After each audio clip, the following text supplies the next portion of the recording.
The language of stone. Can buildings embody enlightenment?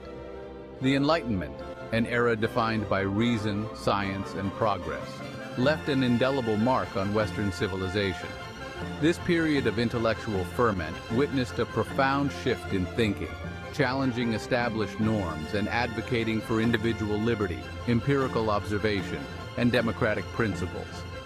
Neoclassicism, emerging in the mid-18th century, became the architectural embodiment of Enlightenment values.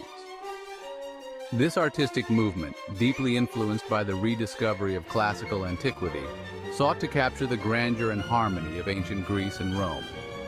Rejecting the excesses of the preceding Baroque and Rococo styles, neoclassical architects embraced simplicity, symmetry, and geometric rigor.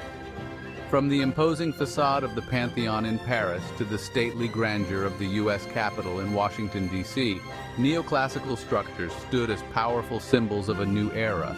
These buildings, with their classical motifs, imposing columns, and harmonious proportions, spoke to a society yearning for stability, clarity, and a connection to the wisdom of the past.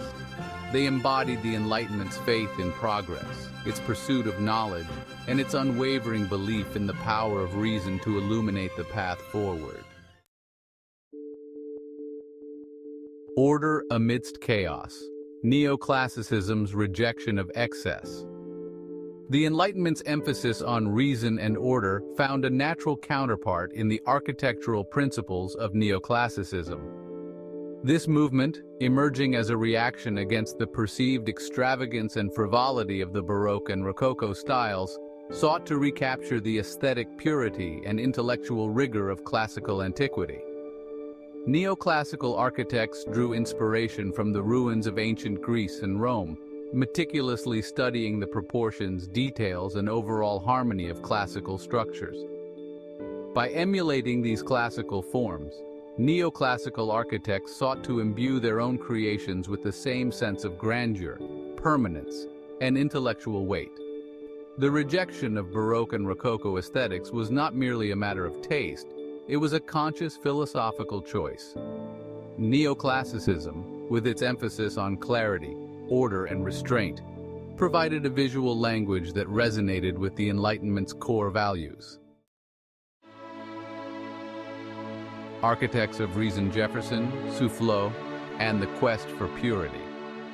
The leading architects of the neoclassical movement, figures like Thomas Jefferson in America and Jacques-Germain Soufflot in France, saw themselves as more than mere builders.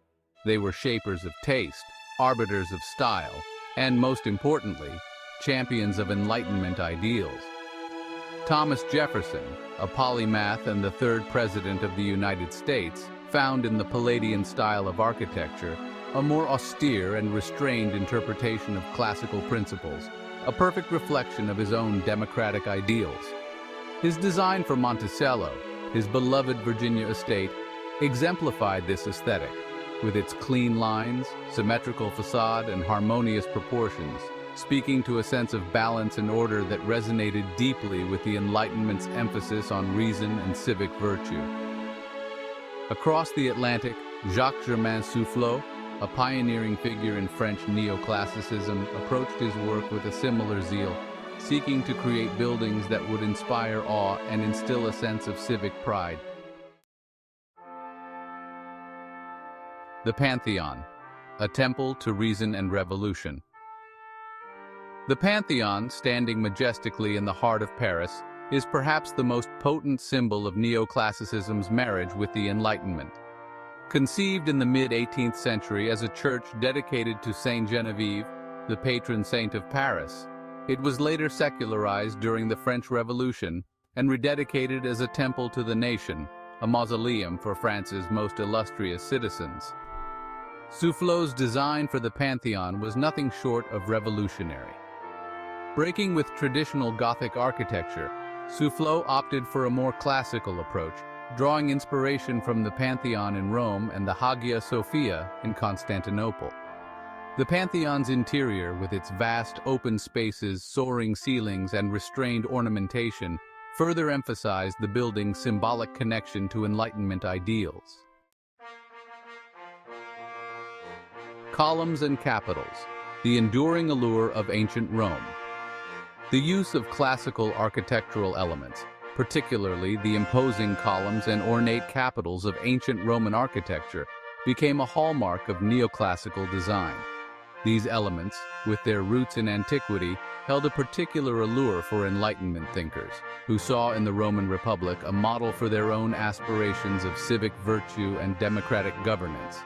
The three main orders of classical architecture, Doric, Ionic, and Corinthian, each with its distinctive proportions and decorative motifs, provided neoclassical architects with a rich vocabulary of forms to express the spirit of their age. The Doric order, the simplest and most austere of the three, was often used for buildings associated with strength and stability, such as government buildings and courthouses. The Ionic order, characterized by its slender columns and scroll-like capitals, conveyed a sense of elegance and refinement, making it suitable for libraries, museums, and other institutions dedicated to the pursuit of knowledge. The Corinthian order, the most elaborate of the three, with its capitals adorned with acanthus leaves, was reserved for buildings meant to inspire awe and grandeur, such as the Pantheon in Paris and the U.S. Capitol in Washington, D.C. Monticello, a Palladian vision in the Virginia countryside.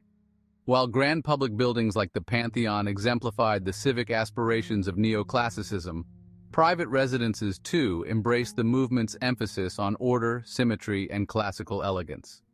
Thomas Jefferson's Monticello, perched atop a hill overlooking his beloved Virginia plantation, stands as a testament to neoclassicism's versatility and its ability to adapt to a variety of contexts. Modeled after the villas of Andrea Palladio, a 16th-century Italian architect renowned for his harmonious designs, Monticello embodies the Enlightenment's ideals of reason, balance, and a deep connection to the natural world. Jefferson, a passionate admirer of Palladio's work, saw in his designs a perfect synthesis of classical aesthetics and Enlightenment principles. Monticello, with its central dome, elegant portico, and carefully calibrated proportions, became a physical embodiment of Jefferson's intellectual and aesthetic ideals. Beyond its architectural splendor, Monticello stands as a testament to Jefferson's ingenuity and his commitment to innovation. Echoes of antiquity, the U.S. Capitol and the spirit of democracy. The U.S. Capitol building, standing proudly atop Capitol Hill in Washington, D.C., serves as a powerful symbol of American democracy and a testament to the enduring influence of neoclassical architecture.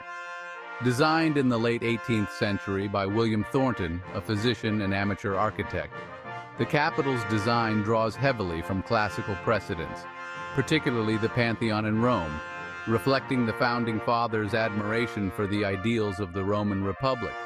Its imposing dome, its stately columns, and its overall sense of grandeur and permanence all speak to the aspirations of a young nation seeking to establish itself on the world stage.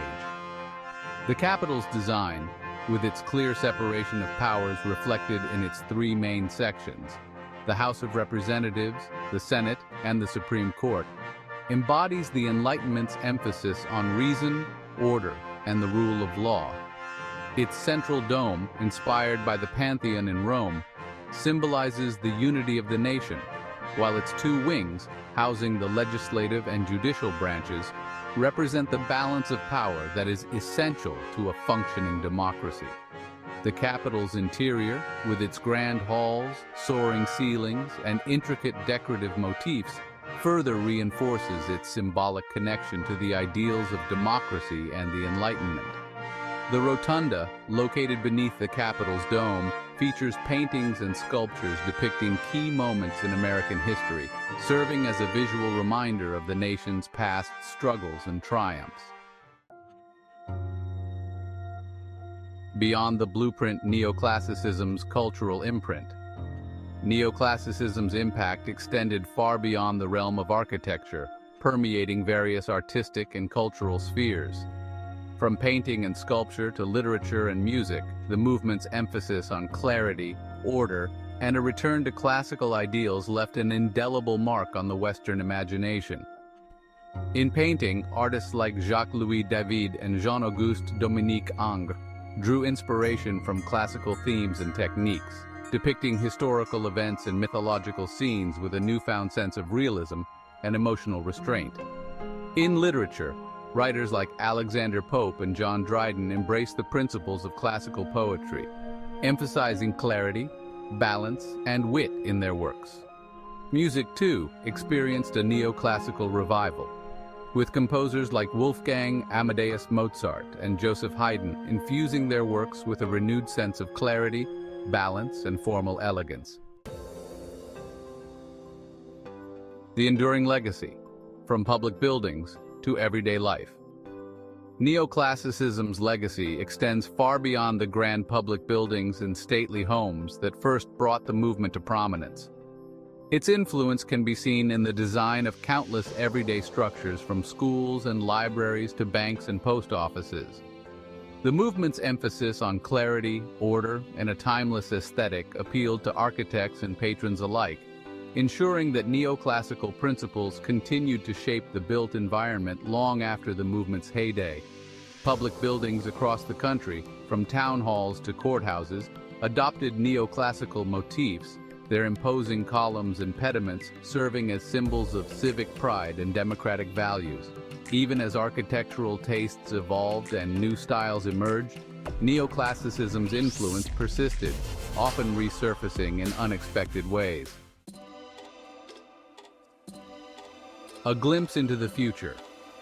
The Industrial Revolution looms.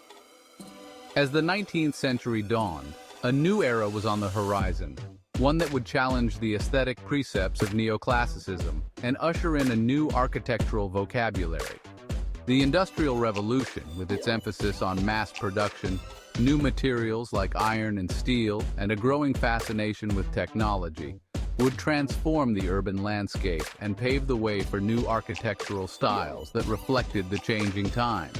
The rise of factories, warehouses, and railway stations, structures designed for function rather than aesthetic beauty, posed a challenge to neoclassicism's emphasis on classical forms and traditional materials. Architects, faced with the demands of a rapidly industrializing society, began to experiment with new materials and construction techniques, seeking to create buildings that were both functional and expressive of the new industrial age. A final word: the enduring dialogue between past and present. Neoclassicism, with its emphasis on reason, order, and a timeless aesthetic, left an indelible mark on the architectural landscape and continues to inspire architects and designers to this day. Its influence can be seen in the work of contemporary architects who draw inspiration from classical forms, reinterpreting them in fresh and innovative ways. From the grand public buildings that embody the civic ideals of democracy to the countless everyday structures that shape our daily lives, neoclassicism's legacy endures, a testament to the enduring power of the past to inform the present. As we move further into the 21st century, the lessons of neoclassicism remain as relevant as ever. The dialogue between past and present, between tradition and innovation, lies at the heart of great architecture, ensuring that the built environment continues to inspire and enrich our lives for generations to come.